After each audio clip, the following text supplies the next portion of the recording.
90 నుంచి 100 చెరువులు ఉన్నాయి ఇక్కడ. ఎక్కడ చూసినా వాటికి వాటర్ ఇరిగేషన్ స్కీమ్ చేయాలి. దీనికి వాటర్ గ్రిడ్ ద్వారా, సెంట్రల్ వాటర్ గ్రిడ్ ద్వారా అసలు ఇప్పటికే జీవో వేయడం జరిగింది. Krishna river board, Godavari river board central government control. కాబట్టి ఆటోమేటిక్గా ఈ రివర్ బోర్డుల యొక్క కంట్రోల్ ద్వారా, గ్రిడ్ ద్వారా, సెంట్రల్ గవర్నమెంట్ యొక్క స్కీముల ద్వారా నీళ్ళు ఇప్పించి ఏర్పాటు చేస్తామని. ఇక్కడ ఏదన్నా కరెంటు కూడా 1 నేషన్ 1 పవర్ గ్రిడ్ అని, ఆ గ్రిడ్ ద్వారా పవర్ కూడా ఏర్పాటు చేయాలి. అసలు ఇక్కడ ఇష్టం వచ్చేట్టు కరెంటు కోత పెరిగింది, కరెంటు వాతా పెరిగింది. మనకు పెన్షన్లు తీసేస్తాం, రేషన్లు తీసేస్తాం అని బెదిరింపుడు. ఏమి ఈ తాటాకు బెదిరింపుడు? అందరూ తెలుసుకున్నారు. మీకు చెక్కు పట్టే పరిస్థితి వచ్చింది. అక్కడ హుజురాబాద్లో కూడా అదే పరిస్థితే, ఇక్కడ ఇదే పరిస్థితే. 2 చోట్ల బీజేపీకి పూర్తిగా అనుకూలంగా మారింది వాతావరణం. మీ ఏడుపుడు మార్పండి, ఎలక్షన్లు జరపబడండి. మేము మీ ద్వారా ప్రజలకు, మా వాళ్ళకు, ఏజెంట్లకు అందరికీ చెప్తున్నాం, ధైర్యంగా ఉండండి, పద్ధతిగా ఉండండి, ఓటింగ్ సజావుగా జరుగుతుంది. మీరు కూడా ప్రెస్ వాళ్ళు కూడా ఎక్కడైనా కంప్లైంట్ వస్తే, నిజంగా ఏదైనా దౌర్జన్యం జరిగితే సిఆర్పిఎఫ్ పోలీసులకు కూడా ఒక నియమ నిబంధనలు సెంట్రల్ ఎలక్షన్ కమిషన్ మార్చింది. వాళ్ళు బయట అవకతవకలు జరిగిన, లోపల పోలింగ్ ఆఫీసర్లు అవకతవకలు చేసిన, లేదా పోలీస్ ఆఫీసర్లు చేసిన, వాళ్ళు కంప్లైంట్ చేస్తే ఆ యొక్క పోలింగ్ రద్దవుతుంది. ఆ విధంగా నియమ నిబంధనలు మార్చి రూల్ పొజిషన్ ఇచ్చినారు కూడా. దీన్ని అందరూ పాటిస్తారు కూడా. దీన్ని బట్టి మీరు ఆలోచించండి. ఎలక్షన్ సజావుగా జరిగేదానికి మీకు అందరికీ విజ్ఞప్తి. మీరు కూడా ఎక్కడ జరిగేది చెప్పండి. మీరు కూడా ఇక్కడ స్థానిక ఓటర్లు కావచ్చు, అస్థానిక ఓటర్లు కావచ్చు, మీకు రైట్ ఉంటుంది. మీకే మాకంటే కూడా దాదాపు అన్ని గ్రామాలు కవర్ చేశాం. ఎక్కడికి వెళ్ళినా కూడా ఏంటి సార్, వైసీపీకి ఓటు వేయకుంటే మా రేషన్ కార్డు కట్ అంటున్నారు, మా పవర్ కట్ అంటున్నారు, లేదు పోలీస్ కేసు పెడతామంటున్నారు, ఏదైతే అమ్మఒడి ఇస్తారో అది కట్ చేస్తామంటున్నారు. ప్రతి స్కీములు ఇక్కడ వాలంటీర్లు వచ్చి మీకు కట్ చేస్తాం ఓటు వేయకుంటే అన్నారు. మరి ప్రజలు అడిగారు, మరి వాళ్ళు అలా బెదిరిస్తున్నారు కదా, మీరు ఏం చేయాలనుకుంటున్నారు అని. సార్, మేము ఇచ్చిన పవరే కదా సార్ వాళ్ళు ఇప్పుడు కట్ చేస్తామంటున్నారు, ఆ పవరే కట్ చేస్తాం ఇప్పుడు 10,000 ఎలక్షన్స్ లో. అప్పుడు తెలుస్తుంది వీళ్ళకి ఇంత దౌర్జన్యాన్ని. అసలు సెక్యూరిటీ లేకుండా పోయింది. మేము ఎలా ఉంటాం, రేపు ఏమవుతుందో మాకు తెలియలేదు, మాకు అర్థం కావట్లేదు అని చెప్పేసి చాలా గట్టిగా ప్రజల్లో మాట్లాడారు. అంటే ఈ ప్రభుత్వం పైన ఎంత వ్యతిరేకత. ఎక్కడికి చిన్న గ్రామానికి, చిన్న మండల హెడ్ క్వార్టర్స్ పైన కూడా భూ కబ్జాల గురించి మాట్లాడుతున్నారు. ఇక్కడ చూసాం ఏ విధంగా పేద ప్రజలు వాళ్ళ ల్యాండ్స్ను ఎంఆర్ఓలను, ఆర్డీఓలను పట్టుకొని ల్యాండ్స్ రికార్డే మార్పిచ్చేసి వాళ్ళని స్వాధీనం చేసుకుని వాళ్ళకి అన్యాయంగా చేయడం. దీనికంతటి కారణం ఏంటి అంటే ఇక్కడ గోవిందరెడ్డి, రాజగోపాల్ వాళ్ళని కూడా లేకుండా చేశారు. అలాగే ఈ అరాచకాలన్నిటికీ కూడా 10,000 ప్రజలుగా మేము ప్రభుత్వానికే పవర్ కట్ చేస్తాము, అప్పుడు వాళ్ళకి తెలిసి వస్తుంది. 50 సంవత్సరాలుగా ఇక్కడ మేము ఓట్లు వేస్తున్నాము. వయసు కుటుంబానికి 10,000 ఎక్కడ డెవలప్మెంట్ కనపడలేదు. పులివెందుల 10,000 ఒకసారి, దాంట్లో పులివెందుల వాళ్ళ సొంత కాన్స్టిట్యున్సీ అయినా కూడా వాళ్ళు డెవలప్ చేసుకోవచ్చు. దాంట్లో కనీసం ఒక పాల భాగమన్నా మాకు 10,000లో డెవలప్ చేసుకునేదానికి ఏమాత్రం వాళ్ళకి ముందుకు రావట్లేదు అనేది. ఇంకొకటి, మేము ఈరోజు కలెక్టర్ గారికి, ఆర్ఓకి, ఎలక్షన్ కమిషన్కి, కేంద్ర ఎలక్షన్ కమిషన్కి కూడా ఈ వాలంటరీ వ్యవస్థ రేపు పోలింగ్లో కూడా మళ్ళీ ప్రభావితం చేస్తారు. ఈ స్కీములన్నీ మేము వాళ్ళ ద్వారా చేస్తున్నాం కదా, మేమే ఇచ్చేది కదా, మీరు వీళ్ళకి ఓటు వేస్తేనే మాకు తెలుస్తుంది, మీరు వీళ్ళకే ఓటు వేయాలి, లేకపోతే మీ స్కీమ్స్ అన్ని కట్ చేస్తామని బెదిరిస్తున్నారు. కాబట్టి మేము ఒకటి ప్రభుత్వాన్ని, కేంద్ర ఎలక్షన్ కమిషన్ని, ఇక్కడ కలెక్టర్ని కానీ, ఆర్ఓని కానీ అందరినీ నిర్ణయించింది. ఈరోజు లెటర్ కూడా పెట్టాం. వాలంటీర్లందరినీ కూడా పోలింగ్ రోజు ఎంఆర్ఓ ఆఫీస్లో కూర్చోబెట్టండి. వాళ్ళ ఫోన్లు మీరు తీసుకోండి, మీరు స్వాధీనం చేసుకోండి. వాళ్ళకు ఓటు వేసే హక్కు ఉంది కాబట్టి సాయంత్రం లాస్ట్లో ఓటింగ్ అయ్యే ముందు వాళ్ళు స్పెషల్గా తీసుకుని వచ్చి ఓటింగ్ వేయించమని చెప్పినాం. ఇది బాగుంది, అది పరిశీలిస్తామని చెప్పి కూడా ఈరోజు ఆర్ఓ కానీ, కేంద్ర ఎలక్షన్ కమిషన్ కూడా చెప్తున్నాం. దాని మీద ఆర్డర్స్ చూసేందుకు కూడా మేము ప్రయత్నం చేస్తాం.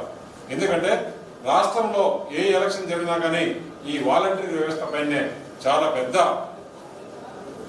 వాళ్ళే ఈ విధంగా చేస్తున్నారని వాళ్ళ పైన చాలా పెద్దగా అవాండాలు ఉన్నాయి. అవన్నీ కూడా వద్దు, బద్వేలు ఒక మోడల్ ఎలక్షన్గా కావాలి. ఇక్కడ భారతీయ జనతా పార్టీ పైన ఏదైతే నరేంద్ర మోడీ గారు చేసే స్కీములన్నీ కూడా మొత్తం ఆంధ్రప్రదేశ్లో ఏ స్కీమ్లో కూడా తీసుకోండి, హౌసింగ్ అంటే మొత్తం భారతీయ జనతా పార్టీ ప్రభుత్వం నుంచి నరేంద్ర మోడీ గారి ప్రభుత్వం నుంచి వస్తుంది. 1,50,000 ప్లస్ మన్రేగా డబ్బు 30,000 వాళ్ళు ఇచ్చి స్థలం. ఆ స్థలం కూడా ఏ విధంగా ఇచ్చారు, ఎలా స్థలాలు ఇచ్చారు మనకు మొత్తం యావత్ ఆంధ్రప్రదేశ్ అందరికీ తెలుసు. ఏ స్కీమ్లో తీసుకోండి, రైతులకు ఇచ్చే 6,000 రూపాయలు కూడా కేంద్ర ప్రభుత్వం నుంచే. ప్రతి ఒక్క స్కీమ్లో కూడా కేంద్ర ఓటా ఉంది. కేంద్ర ఓటాలు ఉండే సబ్సిడీలు ఇప్పుడు మన కడప జిల్లాలో కానీ రాయలసీమలో కానీ ఎక్కువ డ్రిప్ ఇరిగేషన్ ఉంది. ఆ డ్రిప్ ఇరిగేషన్ సబ్సిడీ కేంద్ర ప్రభుత్వం దాదాపు 60% ఇస్తుంది. బెనిఫిషియరీ 10% పెట్టుకుంటారు. రాష్ట్ర ప్రభుత్వం 24-25% ఇచ్చేది కూడా ఇవ్వలేకుండా ఈ గత 3 సంవత్సరాల్లో ఒక్క డ్రిప్ ఇరిగేషన్ కానీ వ్యవసాయానికి సంబంధించిన సబ్సిడీ స్కీములు కానీ ఏవి కూడా ఈ ప్రభుత్వం అమలు చేయాలి. ఎందుకు అమలు చేయలేదంటే వీళ్ళ వాటా కట్టాలి. ఆ వాటా కట్టకుండా ఇవన్నీ ఆపేయడం జరిగింది. కేంద్ర ప్రభుత్వం ఇచ్చే నిధులు కూడా సరిగా వాడుకోలేకుండా ఇచ్చిన స్కీములకు వీరి పేర్లు వీళ్ళు స్టిక్కర్ చేసుకొని చేస్తున్నారు. ఇవన్నీ కూడా ప్రజలు అర్థం చేసుకున్నారు. ముఖ్యంగా రేపు జరగబోయే ఎలక్షన్లో వీళ్ళు చేసిన బెదిరింపులన్నీ కూడా ప్రజలకు తెలుసు.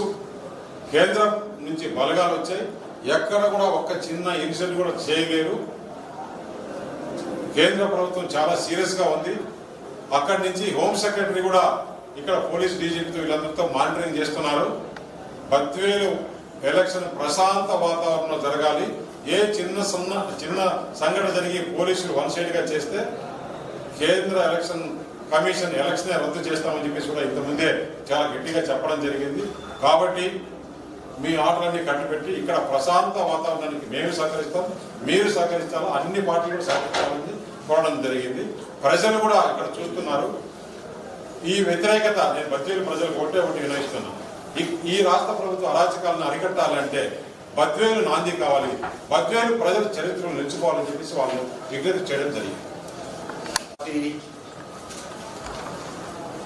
ఆంధ్రప్రదేశ్ పార్టీ రాజ్యసభ సభ్యులు రమేష్ గారు, సీఎం రమేష్ గారు, అట్లానే రాష్ట్ర ఉపాధ్యక్షులు మాజీ మంత్రివర్యులు నారాయణ రెడ్డి గారు, పార్టీ ఈ ఎన్నికల్ని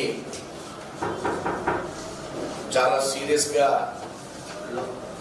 ప్లాన్ చేయడం జరిగింది. ఈ అంశం వైసీపీకి స్పష్టంగా అర్థమైంది. అర్థమైన మీదట వాళ్ళు కొన్ని స్ట్రాటజీగా ఎలక్షన్ని దారి మళ్లించాలి, ప్రజల దృష్టిని దారి మళ్లించాలనేది చీఫ్ విప్ ద్వారా ఒక ప్రయత్నం చేశారు. మరొకటి మాట్లాడితే తెలుగుదేశం తెలుగుదేశం తెలుగుదేశం. రాజకీయాల్లో భారతీయ జనతా పార్టీనే కాదు, ఏ రాజకీయ పార్టీ అయినా రాజకీయాలు స్ట్రాటజిక్ గా నడిపే ప్రయత్నం వాళ్ళు చేస్తారు, మేము చేస్తాం. మేము వైసీపీలో ఉన్న అసమ్మతివాదులతో కూడా మాట్లాడతాం. వైసీపీలో చాలా మంది అసమ్మతివాదులు ఉన్నారు ఇవాళ, వాళ్ళ వ్యవహార శైలిని బట్టి. ఇట్లా రాజకీయాల్లో ఈ పార్టీతో మాట్లాడకూడదు, ఈ పార్టీతోనే మాట్లాడాలి అనే నిబంధనలు ఎన్నికల్లో లేవు. చాలా చులకనగా మాట్లాడే ప్రయత్నం చేశారు. చాలా చులకనగా ఈవేళ వైసీపీ ప్రజల ముందు మారిపోయింది. మా అధ్యక్షుడిని 50 కారుల్లో వాళ్ళు తీసుకెళ్లారంటే అధ్యక్షుడి ఇంటికి వెళ్ళి ఒక మంత్రి ఎలాంటి మంత్రి, సీఎం తర్వాత పవర్ఫుల్ అయినటువంటి మంత్రి రామచంద్రారెడ్డి గారు, ఆయన స్వయంగా, ఎంపీ స్వయంగా, ఎమ్మెల్యేలు కొంతమంది, ఇంతమంది బీజేపీ మండల అధ్యక్షుడిని తీసుకెళ్లారంటే దీని అర్థం ఏంటనేది వైసీపీ చెప్పాలి. దేనికి ఈ కార్యక్రమాలు మీరు చేస్తున్నారు? రాజకీయ పరమైన అంశాలు తప్ప మీరు ఈ కాన్స్టిట్యున్సీలో అభివృద్ధి అంతా భారతీయ జనతా పార్టీ మూలంగానే స్పష్టంగా నరేగా నిధులతో, స్పష్టంగా 15 ఫైనాన్స్ నిధులతో, స్పష్టంగా స్వచ్ఛ భారత్ నిధులతో, స్పష్టంగా నాడు నేడు అనేది సర్వశిక్షాభియాన్ నిధులతో సంక్షేమం మేము కూడా చేస్తున్నాం. బియ్యం రేషన్ ఫ్రీగా ఇస్తున్నాం. జగనన్న వెహికల్లో వెళ్ళే బియ్యానికి కూడా కేజీ 32 రూపాయలు ఇస్తుంటే 33 సెంటర్ ఇస్తుంటే స్టేట్ గవర్నమెంట్ 2 రూపాయలు ఇస్తుంది. రైతులకు 6,000 రూపాయలు సంక్షేమం మీరు ఒక్కడే కాదు, మేము కూడా చేస్తున్నాం. మీకంటే పెద్ద ఎత్తున చేస్తున్నాం. మధ్యాహ్న భోజన పథకం, స్కూల్లో యూనిఫామ్ కావచ్చు, బుక్స్ కావచ్చు, కన్స్ట్రక్షన్ ఆఫ్ ది క్లాస్ రూమ్లు కావచ్చు, మేం చేసే అభివృద్ధి మీరు ఏమాత్రం కూడా అభివృద్ధి చేయడం లేదు. ఈ కాన్స్టిట్యున్సీలో ఎక్కడ తిరిగినా రోడ్స్, నేషనల్ హైవేస్ ఉన్నాయి. నేను పల్లికి వెళ్ళాను,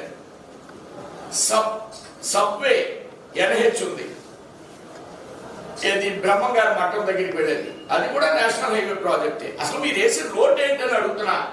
ఒక్క రోడ్డు చెప్పండి పంచాయతీలో, ఒక్క రోడ్డు. గ్రామీణ సడక్ యోజన రోడ్డు తప్ప గ్రామాల్లో మీరేసిన ఒక్క రోడ్డు చెప్పమని అడుగుతున్నా నేను. ఒక్క కాలేజీ పెట్టలేకపోయినా 40 సంవత్సరాల నుంచి మీ కుటుంబాన్ని కూటేస్తుంటే ఏం చెప్తారు మీరు? మినిమం సెన్స్ లేదా మీకు? మినిమం అభివృద్ధి మీద కాన్సెప్ట్ లేదా? మినిమం రాజకీయాల్లో విశ్వాసం లేదా మీకు ప్రజల యందు? ఓ పల్లికి వెళితే అరుంధతీలు ఇంట్లో నీళ్లు తోడుకునే పరిస్థితి, హైవే పక్కన ఉన్న గ్రామంలో కనీసం రోడ్ లేదు, కనీసం కరెంట్ లేదు. ఒక పేద విద్యార్థి నేను ఈవేళ పీజీ చేయలేక స్కాలర్షిప్ రద్దు చేశాడు జగన్మోహన్ రెడ్డి అని ఒక అరుంధతి విద్యార్థి, ఒక దండోరా విద్యార్థి చెప్పే పరిస్థితి కాదు. మీకు 151 సీట్ ఇస్తే అందరూ విశ్వాసంతో దండోరా వాడు ఓట్లేశారు, మీకు బీసీలు ఓట్లేశారు, అన్ని వర్గాలు మీకు ఓట్లేసినాయి. ఈవేళ అందరినీ కూడా, అందరి విశ్వాసాన్ని మీరు దెబ్బ కొట్టారు ఆంధ్ర రాష్ట్రంలో. ఆ దెబ్బ ఈ బద్వేల్లో పడబోతుంది మీకు.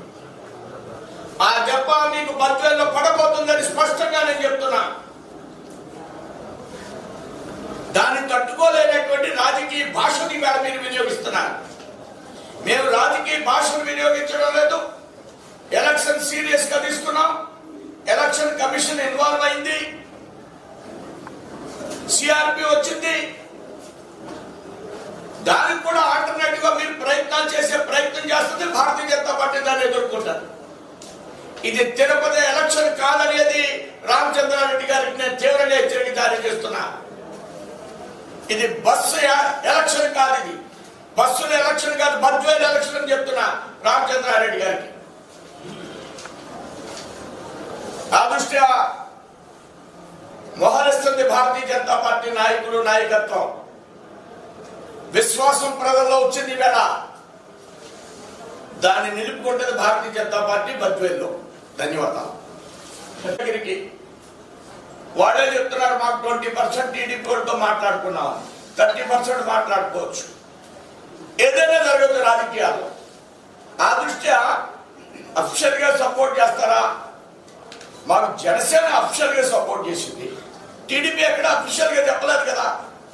కానీ ఏది జరగాలో అది జరుగుతుంది రాజకీయాలు. ఎవరికో వారికి ఓటేయాలి కదా ప్రజలు. చూద్దాం. ఎంపీగా చూస్తున్నా ఎక్కడైనా ఇచ్చేది అనేది దాచిపెడతారు కాబట్టి ఇక్కడ పదే పదే చెప్తున్నాను. ఇచ్చేదాన్ని దాచిపెడతారు, వేరే వాళ్ళు దాచిపెడతారు. మీరేమిస్తున్నారో మేము తప్ప. నీవేమిస్తున్నావు చెప్పు. గ్రామాన్ని అభివృద్ధి చేయడానికి మేము ఇచ్చాం, చెప్తాం. మీరేం చేస్తున్నారో చెప్పాలిగా. మీరు గ్రామ అభివృద్ధి కోసమని వచ్చారు, మీరు నగర అభివృద్ధి కోసమని వచ్చారు. మేజర్ గా మేము చేస్తున్నాం. నువ్వేం చేస్తున్నావు చెప్పాలి. నీ డ్యూటీ ఏంటో చెప్పమంటున్నావు.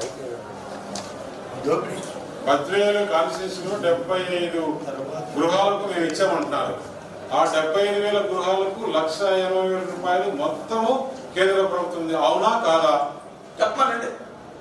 కనీసం ఏదైనా 10,000 గృహాలు మేము 1,80,000 ఇస్తే ఇంకొక 1,50,000 ఇచ్చి 3,30,000తో మంచిగా కట్టించని చెప్తున్నాం.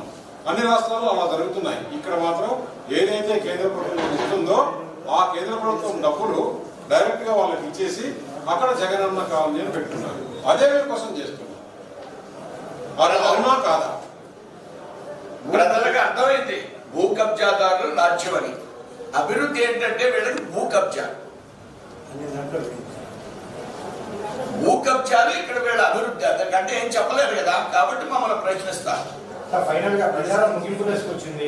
బీజేపీ ఇక్కడ గెలిస్తే మీరు ఏం చేస్తారు ఈ నియోజకవర్గానికంటే? భూ కబ్జాలు ఆపుతాం, ఎవరి భూములు వాళ్ళకి హ్యాండ్ ఓవర్ చేస్తాం. ఇంకొక డిగ్రీ కాలేజీ ఇక్కడ స్థాపిస్తాం. సోమశిల వాటర్ గ్రిడ్ ద్వారా గ్రామాల్లో మంచినీళ్ళు లేవు. ఇక్కడ చాలా గ్రామాల్లో లేవు, బద్వేలు లేవు.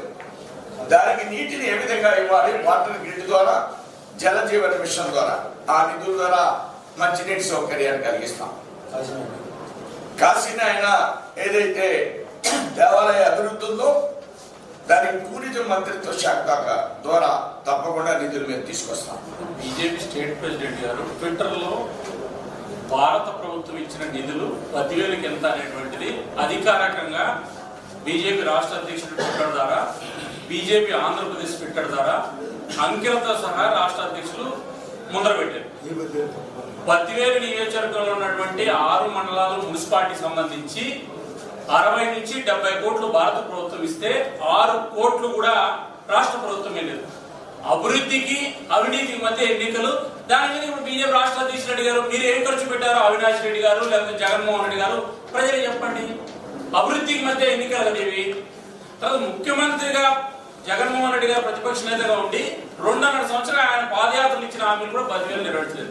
బట్ బీజేపీ రాష్ట్ర అధ్యక్షుడు ట్విట్టర్ లో ఇచ్చినటువంటి వాటి మీద నిన్న జాతీయ స్థాయిలో 5th రేటింగ్ పోయింది. బట్ దాని మీద ఆయన అవినాష్ రెడ్డి గారు లేకపోతే వాళ్ళ పార్టీకి సంబంధించిన నేతలు సమాధానం చెబితే అభివృద్ధికి సంబంధించి బీజేపీ నుంచి చెప్తారు.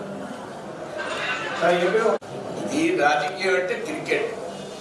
మన ఏం జరిగింది పాకిస్తాన్, అట్లా రేపు ఏం జరుగుతుందో మనం చెప్పలేము. ఏదైనా జరగవచ్చు. Just cricket. అదే జరుగుతుంది రేపు 10,000లో.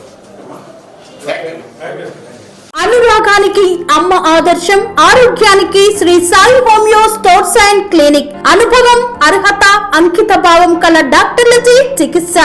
అన్ని రకాల ఆరోగ్య సమస్యలకు నమ్మకమైన ఎంపిక Shri Sai homeo stores and clinic. Diabetes, కీళ్ల నొప్పులు, సయాటికా, వెన్నుముక సమస్యలు, థైరాయిడ్, నిద్రలేమి, మానసిక సమస్యలు, ఋతు సమస్యలు, అన్ని రకాల దీర్ఘకాలిక వ్యాధులకు ప్రత్యేక హోమియో వైద్యం. అందరికీ అందుబాటులో అంతర్జాతీయ హోమియో వైద్యం Shri Sai homeo stores and clinic. మీ ఆరోగ్య సమస్య ఏదైనా ఇప్పుడు పరిష్కారం సాధ్యం. సైడ్ ఎఫెక్ట్ లేని వైద్యంతో సంపూర్ణ ఆరోగ్యం కొరకు సంప్రదించండి Shri Sai homeo clinic and stores, Bhavani Nagar, Ambedkar Nagar road, old Alwal, Secunderabad. సంప్రదించాల్సిన ఫోన్ నంబర్స్ 9000751751 మరియు 9000422525.